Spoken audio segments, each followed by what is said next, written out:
vital to discuss right now in the space that we're in.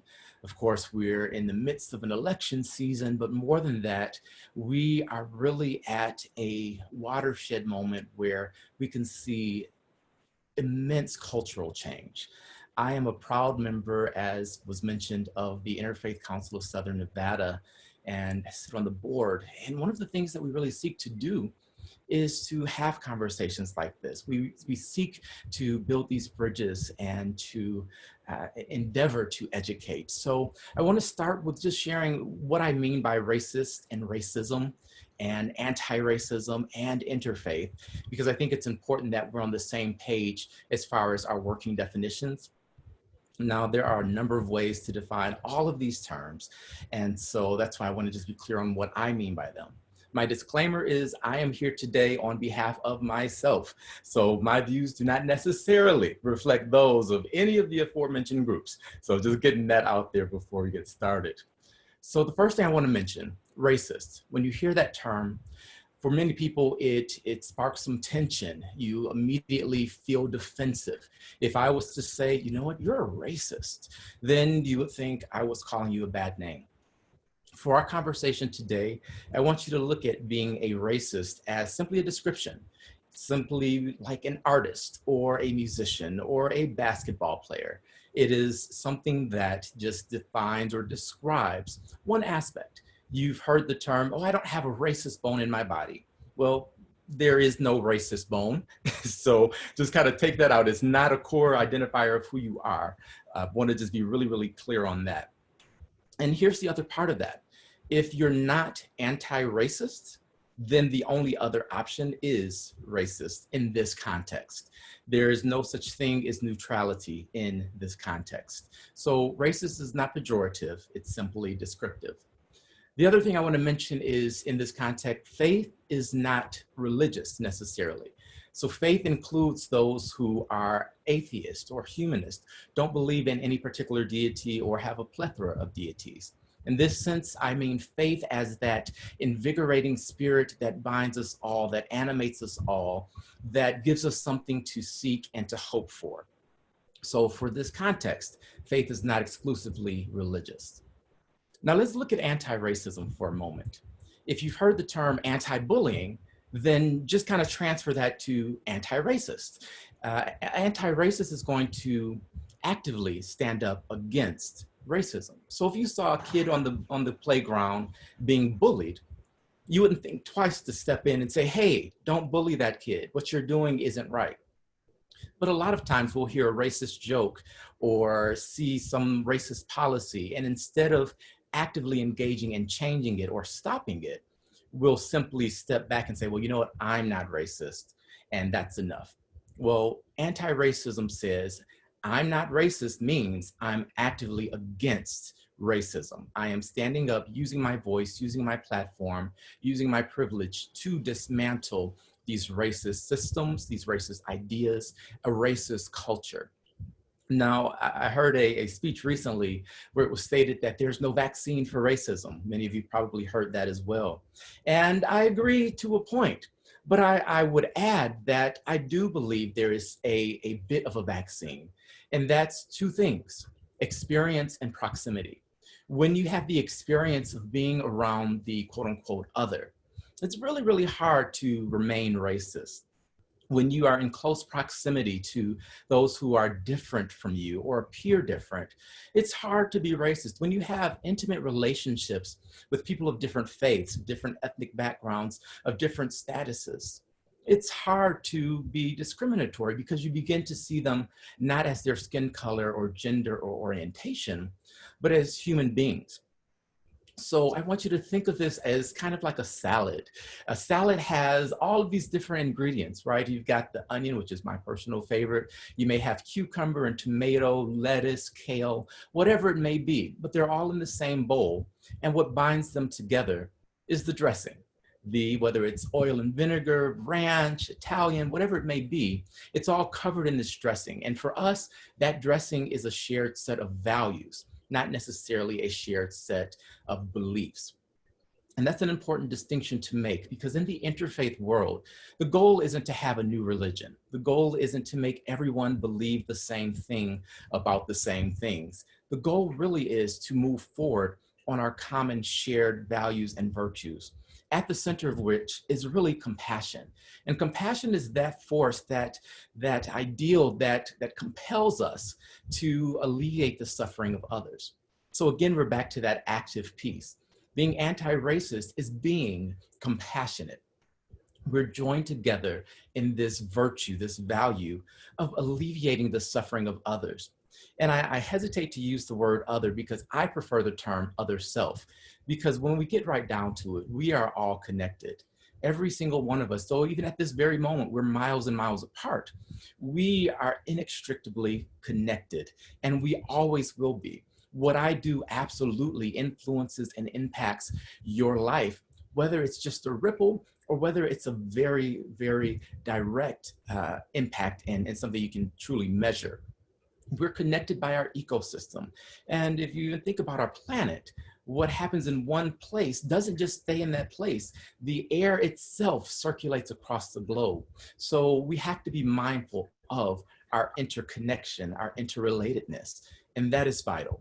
So I've got a few ABCs of the role of interfaith in anti-racism work.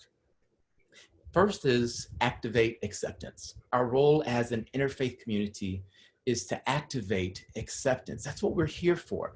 And acceptance isn't tolerance. While we, of course, tolerance is the absolute bare minimum we should exist with, acceptance goes beyond just tolerating, but truly embracing and truly finding value and worth in the other, in something that's different. So our goal as an interfaith community should be to activate acceptance.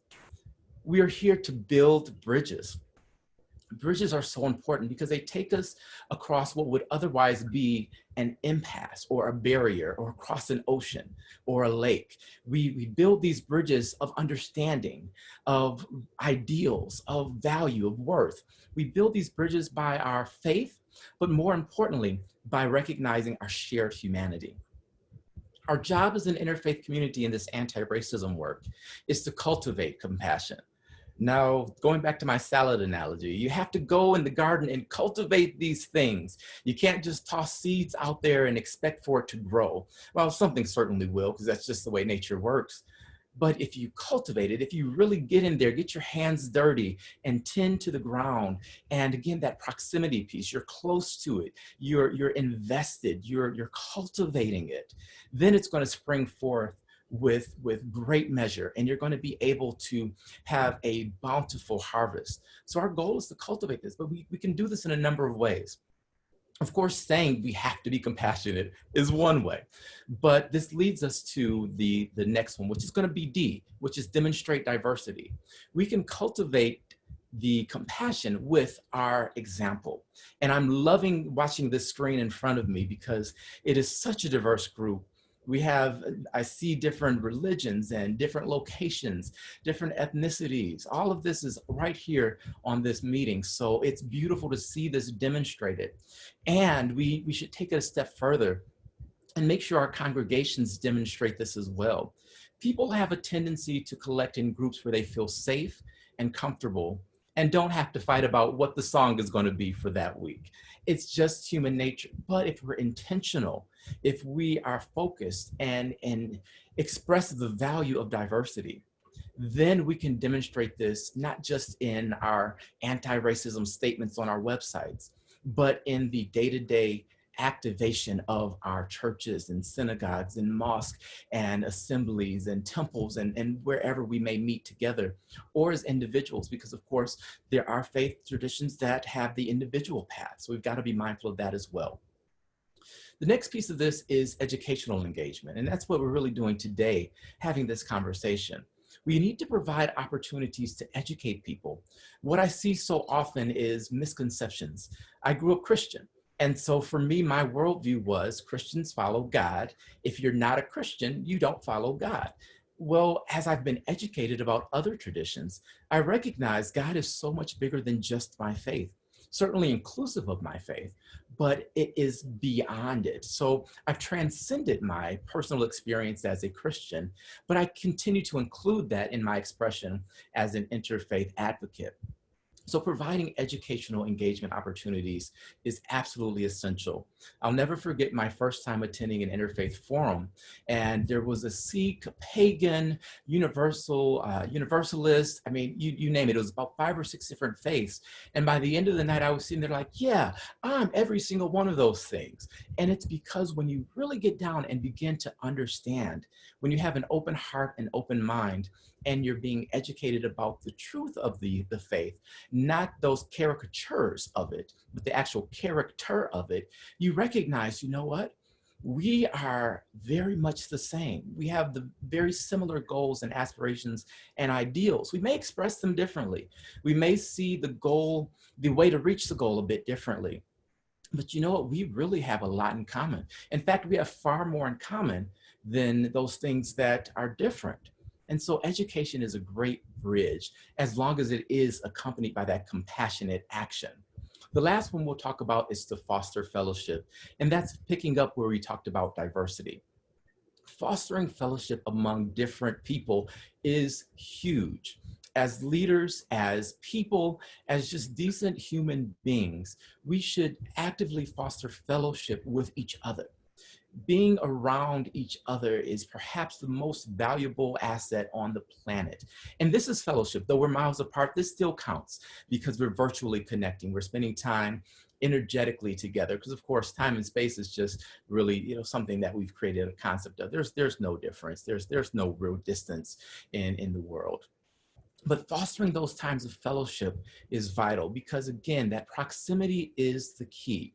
If you are interacting actively with people who you may have been suspicious of, and perhaps suspicious of with good reason, you have bad experience with some, well, recognizing that each group is not a monolith, that there's immense diversity within every subgroup, that helps us to recognize, you know what, the reason we are all absolutely the same is because we're all absolutely different. And if we just understand that, if we just get that piece, then our fellowship will be more pure and authentic. A kind of sub point on that is we have to fellowship without an agenda.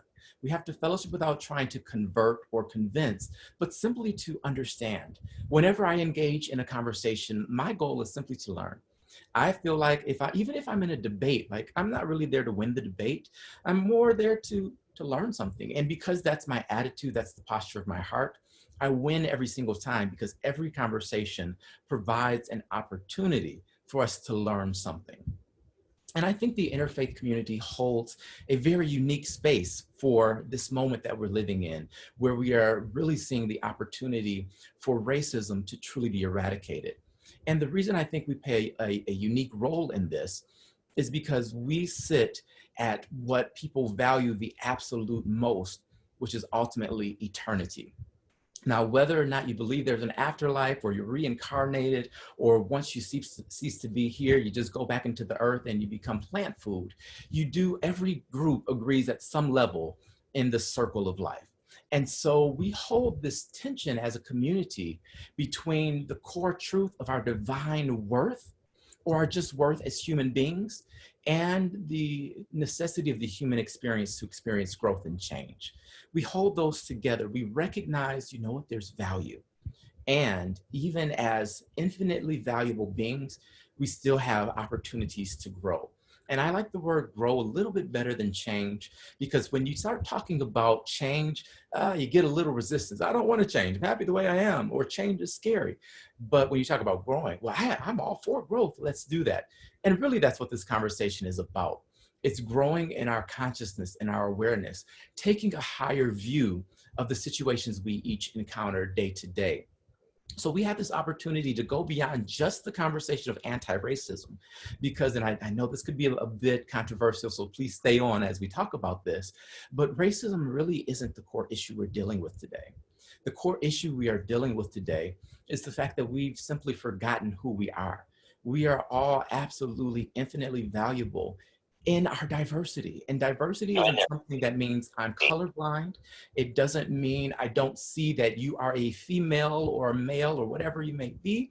It means I see that, I value it, I embrace it, and I recognize that your experience because of that is different from my experience. And even if you're a Black male watching me, your experience is going to be different from mine. I grew up in a predominantly white neighborhood, upper middle class, and was very blessed to have a two-parent household. And my experience in education, private school, you know, the list goes on and on. That's my experience, and that shapes the way I see the world. So you can't look at me and say, you know what, you're a Black guy, so you must like rap music, which, you know, I do like the hippity hop. I think it's kind of cool, but you know, I'm just not the typical. And that's the thing we have to recognize about each of us. There is no typical. So stereotypes, while it's helpful to generalize and we can kind of put each other in buckets so we have a general idea, we also have to go beyond stereotypes and recognize the value of taking the time to get to know people as individuals. And that, my friends, is anti-racism. Seeing each other as individuals that are inextricably connected through all time. Now, religion has been used to subjugate others, to enslave others, and even to justify genocide. So that's why we have a unique place as well, because we are at the center of religion. The major faith in America is Christianity. We get that, right? And Christianity has certainly had its fair share of evils and its fair share of successes and beautiful things that we should celebrate. So holding those in tension is something that we are uniquely qualified to do as an interfaith community, because we can look into our hearts and say, you know what? Ooh, this passage in my holy text, I don't necessarily believe this is appropriate for us to do today. Or, you know, the way we did that back then, maybe, you know, maybe women should be allowed to preach from the pulpit. That's a Christian thing, you know? So maybe we need to adapt and evolve in our thinking and our consciousness. And maybe there's something we can learn from these other traditions that are giving us a new view on God, the creator, source, life, energy. So all of that wrapped up into one bow is why we are so uniquely positioned. So I'm going to kind of close the talk there and say thank you so much for listening. I hope that was of value for you. And I want to do my favorite thing, which is have a conversation. I see many of my friends on, so I hope you'll start out with comments, questions. Again, I threw in a little bit of controversy there, hopefully not too much, but I would love to discuss any of these things that we've gone over at a high level. Again, the role for the interfaith community is activate acceptance, build bridges, cultivate compassion, demonstrate diversity, educational engagement, and fostering fellowship. So with that, I'll open it up. Thank you so much, Will, for your words and your wisdom and for helping us navigate this very challenging conversation. So we have everyone on the line. You're welcome to unmute yourself if you'd like to ask a question, or you can type it in the chat if you would feel more comfortable with me asking Will directly. So does anyone have a question or comment to start us off? I see Bill Timaeus has his hand up. Yeah, a lot of what you said today, Will, it struck me as aimed at us as individuals and not at what I think about as racist systems. I'm wondering whether in your experience of interfaith work, there are systems at work in the interfaith world that you would consider racist, or at least systems that don't work the way they should to value everyone? Great question, Bill. Thank you so much for asking that. Yes, absolutely. And to start at the individual level, systems are really the result of individuals that have created patterns and habits and ways and policies. That's really where we get our systems from. But we have to look at the outcome of our policies, the effect of it, not necessarily the intention. What I've learned in this very short time is many people have enacted policies with good intention, but the outcome has been terrible. And so as an interfaith community, and even individual faith communities, we have to be mindful that some of our practices are exclusionary. Some of them don't lend themselves to diversity. And whether it is our meeting time, meeting location, meeting method, all of these things can impact whether we are open to those who are other than ourselves. As far as systems are concerned, the tough part of this conversation is the very nature of some of our religious belief systems is exclusionary. And we just have to be honest about that.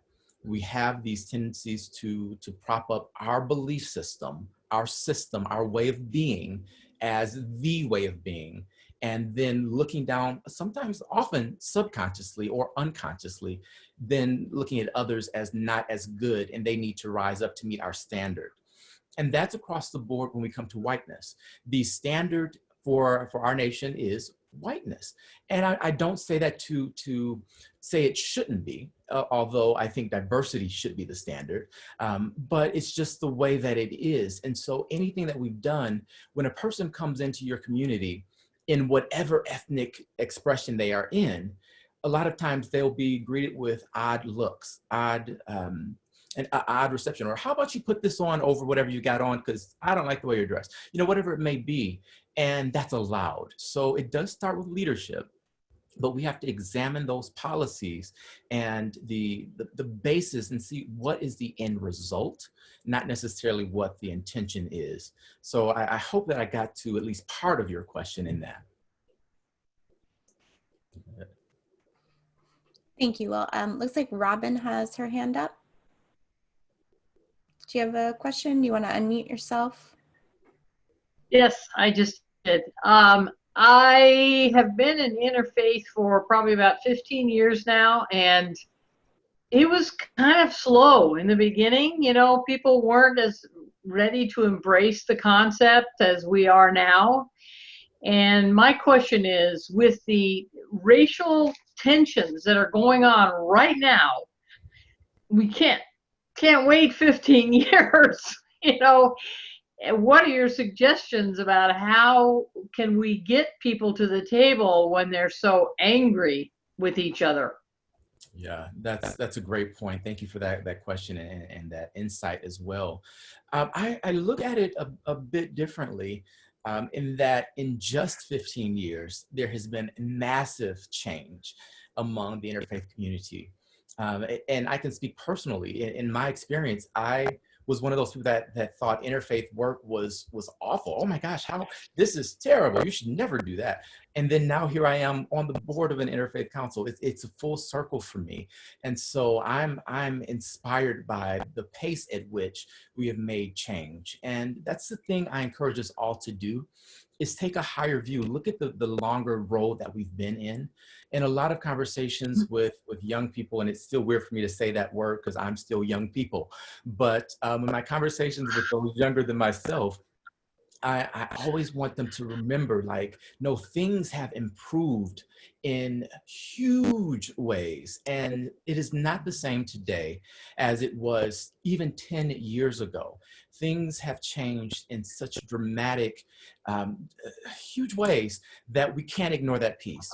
The difference now, though, is that we have policies in place that suggest we have reached a place of equality and are heading towards equity, when the real truth of the matter is we have the policies, but you still have to have them implemented.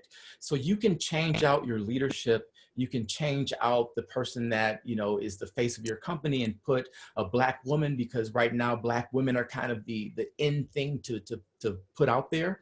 You can put a Black woman up, but if she still thinks like a straight white male, then nothing has really changed other than the cover. And I think we need to be mindful of that. In this particular moment, I believe we're in a very unique spot where we can have systemic change in a very short time.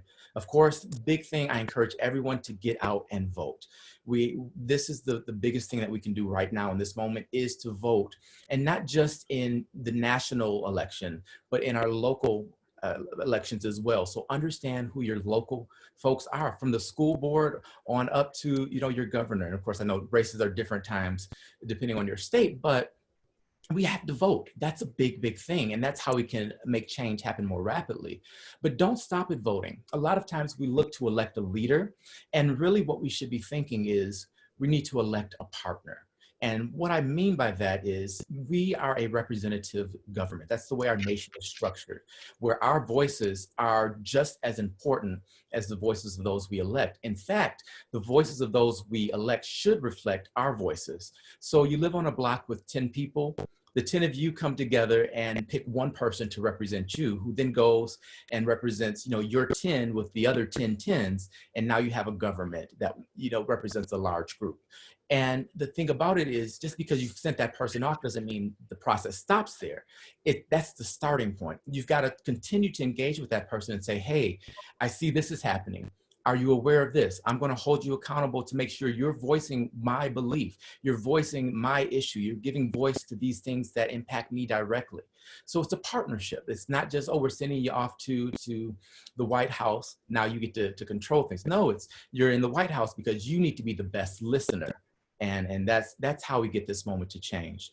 The other thing I would add is being a part of this, and don't get tired of having these conversations. We need to continue to have these conversations, because just our human nature, the way our brains work, we hear something, oh, that was great, yay. 2 minutes later, what was that? I forgot already. It's just the way we are as people. So keep engaging in the conversations. And I have a campaign on Facebook called the mass refriending. Because what I've seen is, particularly around politics, oh, I don't like what you expressed, I'm going to unfriend you. So now I don't know what you're thinking, you don't know what I'm thinking, we have no opportunity to engage. Or around the dinner table, for this year, we're just not going to talk politics or religion. I think that's one of the things we've done that has handicapped us so. We need to learn how to have these difficult conversations. So doing that inner work that faith offers is so vital, because you build the fortitude to be able to engage with stress, with challenge, with diversity, to recognize I can disagree with you without being disagreeable. We can see things differently and still work together on the things we agree on. So I hope that I don't want to ramble too much, but I hope that answers a bit of your thoughts.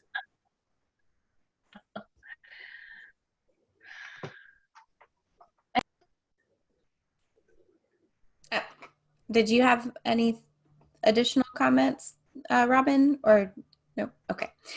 It looks like we have a question in the chat from Mary. Given the history of so many examples of religion suppressing people, are there good examples of how faith communities have done restitution or asked for forgiveness? Oh, beautiful question, Mary. Thank you for that.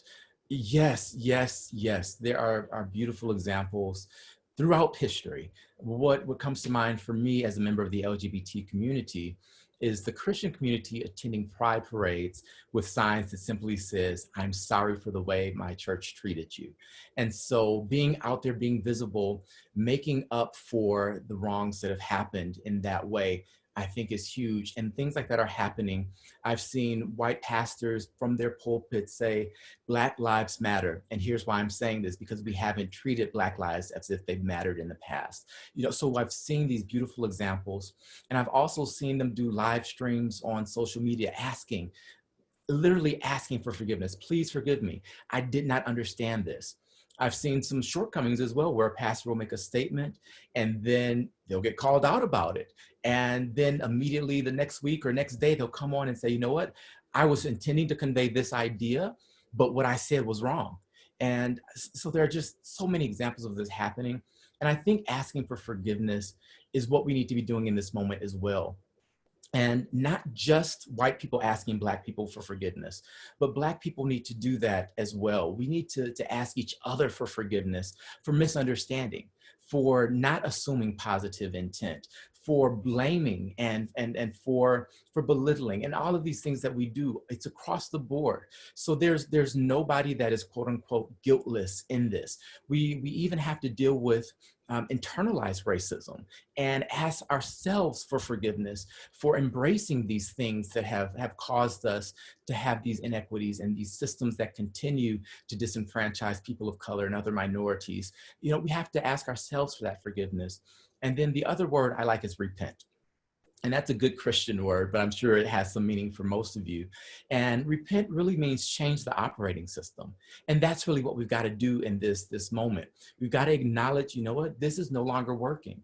While still embracing, you know, it worked for a time, or it got us to this point, but now we need to change the operating system. We need to switch out the very software we're using. The ideas that we once held no longer serve us. They no longer move us forward. They no longer are suitable for survival.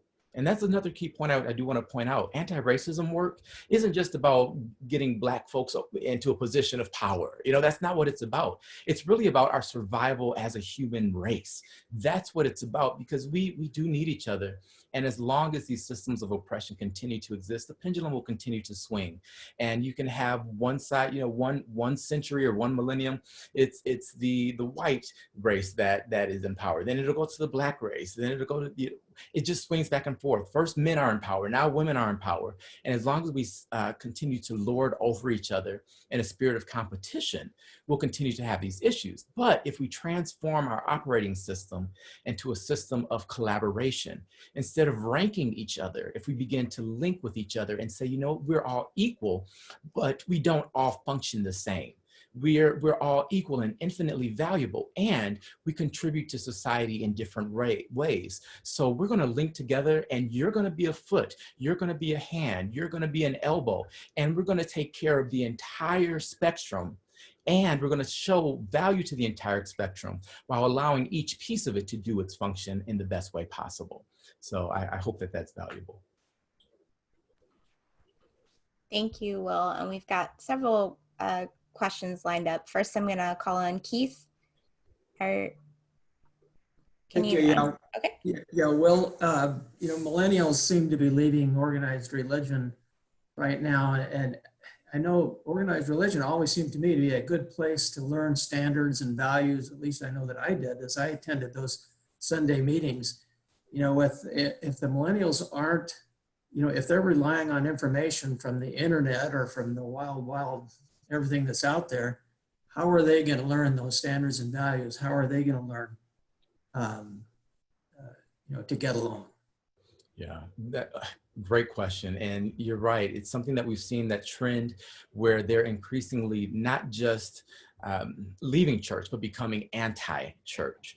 And it's something that we have to acknowledge and say, what did we do that created this? Where did we fall short? And a lot of it just boils down to the fact that the world is different now. Period. It's not the same place it once was. And what people are seeking and will seek for all time, because of our makeup as human beings, is a place where they feel safe, where they feel wanted, where they feel valued, and where they feel like they can be edified. And church has become increasingly a place that is exclusionary. So again, speaking from the Christian tradition, I believe it's been about a decade or so, we were fighting for marriage, for the sanctity of marriage instead of marriage equality. And so the church was the one oppressing LGBT people, not the other way around. And so millennials watched that. They said, you know what, I grew up in a school that let me express myself. I learned to get to know gay and lesbian and transgender people. And they are people of moral fiber and character. They're not bad people. So why are you demonizing them? Why are you hurting them? Why are you actively oppressing them? I don't want to be a part of that. So it goes back to kind of that earlier question I believe Bill mentioned, which is that system. A lot of the policies and beliefs that we have held as being our sacred religious ideals actually have to be looked at another time and said, what was this meant to accomplish? Okay, this is meant to accomplish the welfare of humanity. Are we really doing that by excluding these people? In certain religions, Black people have been othered. They have been second-class citizens. You know, they've been the cursed. And we have to look at that again and say, you know what? Maybe we were wrong on that. And that has happened, you know, over time. But millennials do have a long memory, as short as their attention span can be. They do have a long memory. And what we can do as elders is really help them to recognize change. And we have to start with that earlier question, asking for forgiveness and admitting we were wrong. A lot of people just want to hear that. I was wrong. We were wrong about this. We have to change. And then recognize mentoring up. So allow the millennial to lead as they are doing with the marches and all of the things that are happening now. Now, and I even hesitate to use the word allow, because I don't think we can allow or disallow it at this point. Like, they're going to do it, but support them, celebrate them, encourage that, and say, we're behind you, we're beside you. Keep leading and learn and embrace what they have to offer, so that they can then look at us and say, you know what? We've tried this thing 10 times and it's failed every time. What piece are we missing? And part of that comes from those religious settings where we talk about the ancestors, where we bring in the wisdom of old, the ancient sages, and say, this is a timeless truth. And it helps us to engage in this dialogue where we can embed those qualities. But just because the younger folks are leaving church doesn't mean they're actually leaving communities. So you're finding them assembling over the internet via games. So they'll have these whole gaming communities where they have a friend group and an ecosystem of sorts where they are really part of a vibrant live community. You've got Snapchat, which I tried, I don't get it, but you snap a picture and you send it and it disappears. I don't know why you want to take a picture that disappears, but that's what they do, and that's how they talk to each other. And it's a vibrant community though, and they are finding these values. And the thing about it is they're creating a new world for themselves, but they feel hindered by the old guard. And we've seen a lot of people transition, the late John Lewis, who a hero. But in a lot of ways, we should celebrate the passing of the torch, moving on and saying, you know what, he finished his race well. Now it's time for new, younger leaders to take their place and make space for those mistakes. And when people fall down, don't belittle them and say, see, if you just listened to me, it'd have been fine. No, say, I fell down too. It's part of the process. When we look at a baby, baby comes up and it falls, and then what do we do? All right, guys, that's so great. You stood up and fell down. We clap. We're excited. Yay. Let's do it again. This time you can take 2 steps. We celebrate the fall of babies. We have to celebrate the fall of big babies that are teenagers, 20s, 30s, 40s, whatever it may be. Celebrate that and encourage them to continue trying and growing and get back up. And then we'll start seeing them come back to churches. And once the church has transformed this operating system and is now inclusive instead of exclusionary, when the church becomes the safe place again, where it's the place you go to find hope instead of a lot of what we're seeing nowadays, which is oppression. When we start seeing messages of hope, again, you have some churches that are very money focused. And so people don't like that anymore. It's like, you know what? There's more to life than money. If all you're going to do is talk about how much we need to give to you and we don't see what you're giving to the community, we don't want to be a part. So we've got to be actively engaged, even in the church. But I think the other part is what I said about politicians. We have to make sure we make space for the young people to be partners with our clergy, with our elected spiritual leaders, so to speak, our appointed leaders. They have to know that they have a voice as well, and that it's not necessarily just divine rule. And I know that grates against some religious traditions, which states, God has identified these as prophets, or, has chosen people. And there's value in that too. I don't want to diminish that at all. But I also just want to add that even, the leaders God appointed, at least in my faith tradition, such as Moses or Jesus, even those people listened to others that were around them and gave them places of positions of authority as well. So I hope that helps. Thank you, Will. We got several hands raised. So first, I'm just going to call on them the order I see them. So Cindy, are you there? You want to unmute yourself? Thank you. Will, I wanted to ask you, when this came such a big thing, this is like the second century for me that this has become such a big thing because of my age. I saw the same thing as far as racism happened back in the 60s, I believe it was. And, I was much younger then and it wasn't important to me, but I have found as I've grown,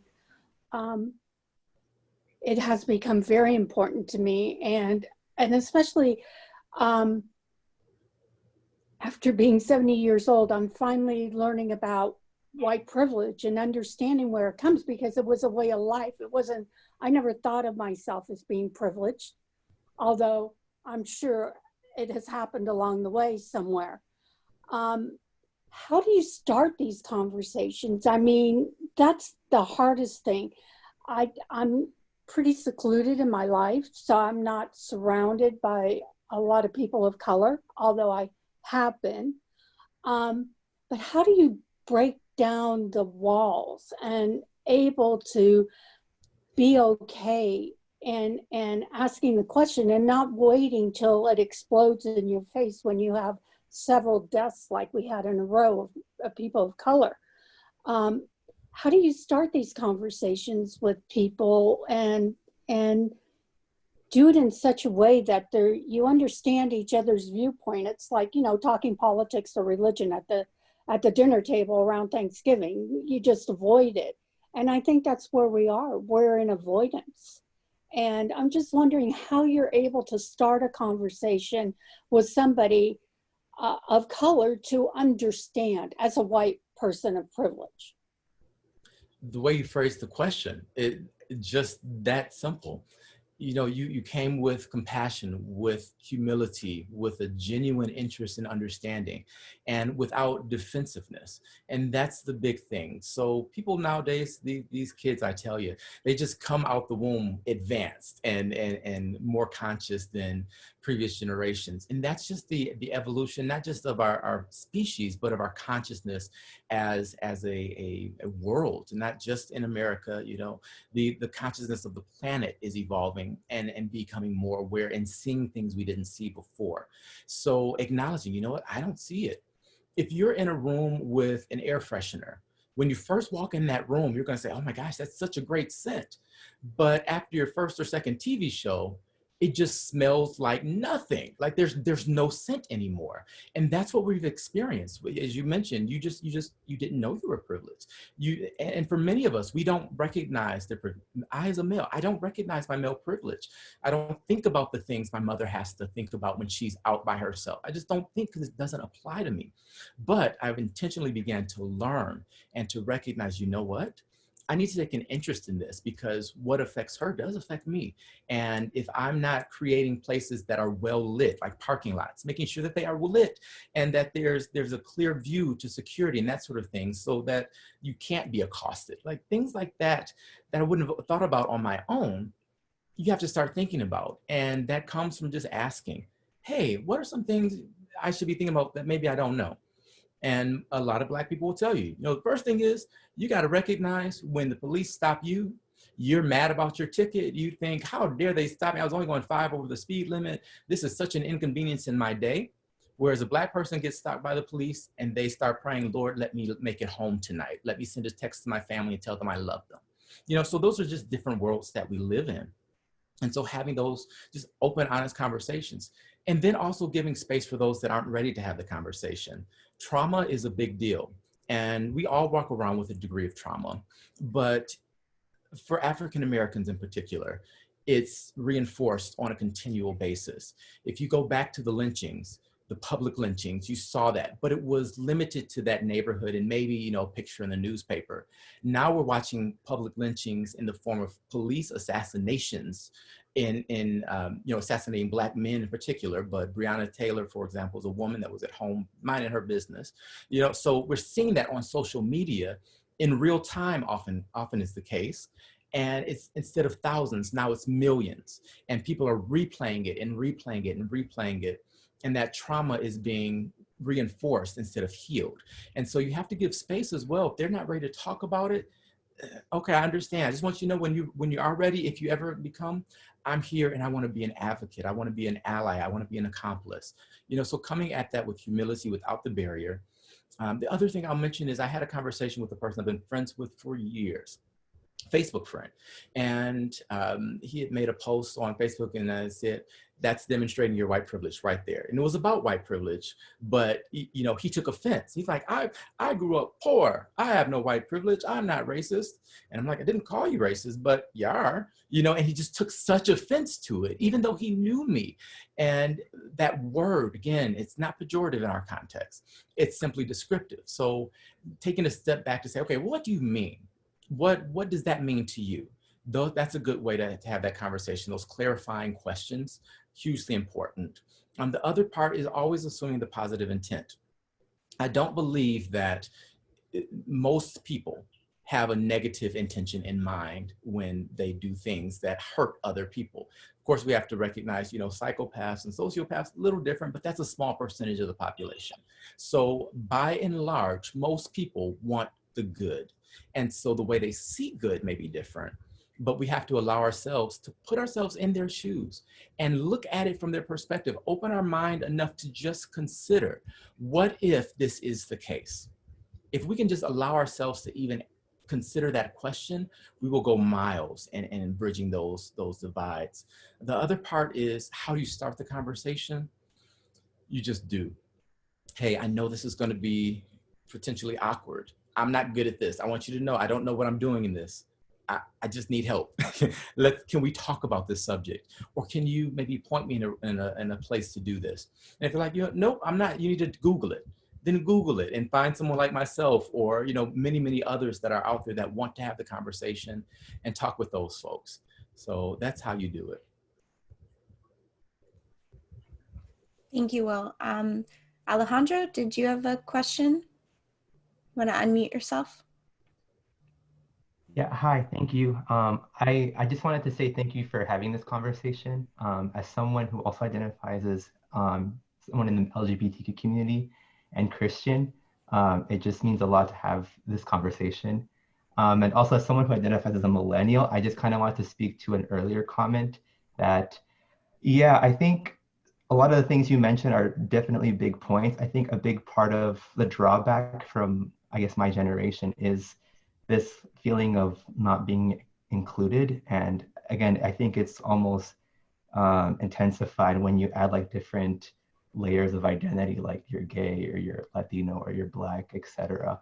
But I would just say that for me at least, because I can only speak from my experience, I've always just kind of come back to my faith community just because it's always like, it provides that anchor. And I think also just seeking the appropriate communities. I had a pastor at my old undergrad that basically said, moving on in life, going to church might be just not just going to the church that's like around the corner, but like finding one that like has a community that embraces your values and like that you kind of click with. So I know for this pandemic, I'm very thankful for the virtual masses, just because I've been able to attend Mass with this Catholic community in San Francisco that strikes me as pretty progressive. I mean, a couple of weeks ago, I had the priest during his sermon said the phrase Black, gay, trans lives matter, which for me was very shocking as a Catholic. So yeah, I don't know. I just, if anything, a comment just to say that for millennials, and I guess I can only speak for myself, but it does come from a place of exclusion. But I think when we start seeing more communities throw out the terms like LGBTQ or the phrase Black Lives Matter in masses, it can be a little appealing. And that's kind of what I've seen with conversations among other friends who identify as religious or spiritual. So yeah, thank you. Thank you so much for that. So well stated. And yeah, I think you just hit the nail on the head with that as well. And what you sparked for me is we just want progress. We recognize that there are always going to be things that could be improved or changed or adapted, but we want to see you making an effort. So thank you so much for sharing that. Really appreciate it. I think we have another question from Robin. Do you want to unmute yourself? Yep.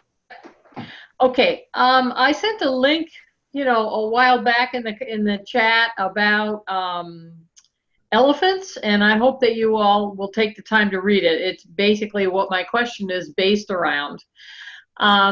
There's so much anger, I mean, on Facebook and stuff, that these conversations are just filled with vitriol and anger and rudeness, and my concern is that the breakdown of the family, there's so many people growing up now with improper mother or father figures to support their growth and make it more balanced. And the article is really amazing. It's about how they transferred some young bulls from one area, bull elephants, from one area to another. and they didn't transfer any of the large patriarchal bulls because they couldn't lift them. They were too big. And within a short period of time, these young bulls had turned into gangs, and they were going out and deliberately killing rhinoceroses and attacking other animals for no reason, and they just became violent. And it took them a while to figure out what was going on. They finally did manage to truck an older male bull in, and within a year, everything sorted itself out. But the article's really quite fascinating about what happens when kids don't have, in this case, young elephants, but they're highly intelligent, they're communal, they're, you know, very connected. And I guess I would ask, how can we get back to having fathers be involved in their kids' lives, and, you know, that sort of thing that might help create a little bit of situation where there's not so much anger and you know, well, you get the drift. Yeah, great question. I can't wait to check out the article. It's something that comes up quite a bit. You know, fatherlessness is an epidemic in and of itself. And what I would say is it really is, for at least in the African American experience, it goes back to when we were enslaved as a people, because they intentionally broke up our family units to do exactly really what you're talking about. And so that has transferred and continued throughout the years in various ways. And I would add that, you know, just placing a father in a community isn't enough, because it has to be someone of character. It has to be someone that has something to offer. And a lot of times the church did fill that role. You know, it did offer a sense of community in a way where you could be fathered without having one directly in the home. I think a lot of this goes to American individualism as well, where our family unit has really become the unit within our four walls of our home versus our actual community. And so allowing others to be a part of our family, not hiding our quote unquote dysfunctions, but saying, you know, I'm having trouble. Can we work on this as a community? When someone down the street can see your kid doing something that they shouldn't be doing, and be allowed to say, hey kid, stop doing that, and not be fearful of the parent coming down and then fighting them for telling something to their kid. Similar to teachers. You know, teachers used to be able to discipline kids just the way it was. And I don't mean we should hit, like, I'm not talking about, you know, physical punishment at all, but they used to be able to say, hey kid, you're being disruptive, stop. But now if they say, hey, you're disrupting the class, the parent's going to come up and have a fit. So there are a number of layers to this very issue. But what I would say is we definitely need to pay attention to it. And ending mass incarceration is a great place to start. Police reform, divesting, and investing is really the strategy I embrace. You've heard probably defund the police. Well, defunding the police is one way to get fathers back in the home. And that does not mean take away police. It doesn't mean eliminating police departments and you call 911 and no one answers. That's not what it means. What defund the police means is that they're not, in Vegas, they're 40% of our city budget.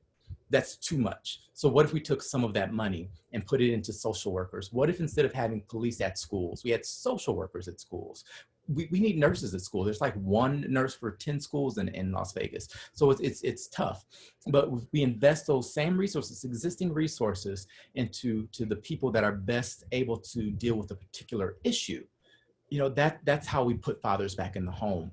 If we don't have people locked up because they had marijuana possession, like, these things are how we answer that question. And giving men permission to be men, that's a big part. And women permission to be women, that's a big part. And whatever that looks like, because we've hyper masculinized the male gender. And if you're not big, bad, and tough, and, you know, deep voice, all these things, you're not a man. No, you're still a man, and you can still be a father. And the other part of that is women need to be able to be leaders. And instead of telling a little girl, oh, you're such a beautiful princess, what if we said, hey, you could be president? You know, like, you're so strong. Tell women that. Like, it's a lot of pieces. So I know I probably didn't directly answer the question, but I hope I gave us a start. Thank you, Will. Ken, did you have a question? Do you want to unmute yourself? Yeah, thank you, Eva. Will, around the standard for our nation as whiteness, it's something that I recognize more and more as I look back at how all of the norms that I embraced were out of that white filter, and how now there's so much more information and so many more opportunities to engage with people who are different than me, to be able to learn that whatever I heard from the past really was shaped by the power brokers or the male white supremacy system that still has roots and still continues to be sort of, as suggested, a dominant force in this country. So that's what I'm wondering, is how does that translate into education for everyone from youth on up, to say this is the real history of who we are in all of its glory and all of its demonic sorts of things that were done to take us where we are now, and just be honest about where we came from and who we are and what we can be. Thank you, Ken. So I want to give a shout out. Ken actually joined me for a recorded conversation not long ago. I encourage everyone to check it out. He is a well of inspiration and wisdom. So, but to the question about just being honest, or the comment, I should say. Yeah, the thing that's happening right now is people that didn't have a voice in the past are now able to speak out. So it feels like we're rewriting history. It feels like we're, with the tearing down of the statues and things of that nature, that incites a fear in a sense that things are changing. Again, earlier, remember I said, people kind of can be a bit standoffish to change. Well, this is really us growing as a nation. So now, instead of saying, oh, they were just creatures of their time. No, they were slave owners. They were rapists. They were all of these things that trigger us, but that's who they were. And holding in that tension that just because they were horrible people doesn't mean they didn't do some good things. Like, we've got to recognize that it's both and. You can be a terrible person and still do good things. And you can be a good person and still do terrible things. And I think we sometimes place ourselves on a pedestal, maybe not consciously, but we're able to justify our shortcomings and the mistakes we've made in our past. But other people, we don't give that same grace. And that's the spirit of most faith traditions, is extending that grace.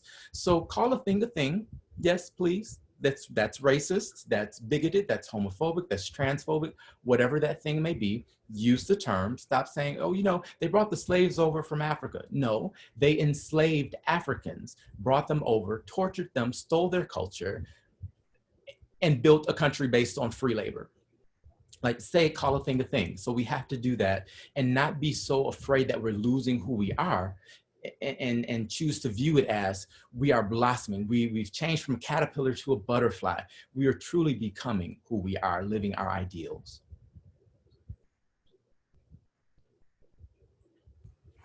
Thank you so much, Will. Do we have any other questions or comments?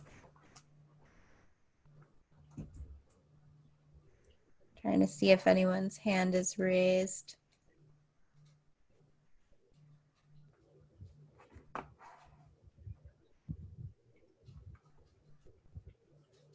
No more questions?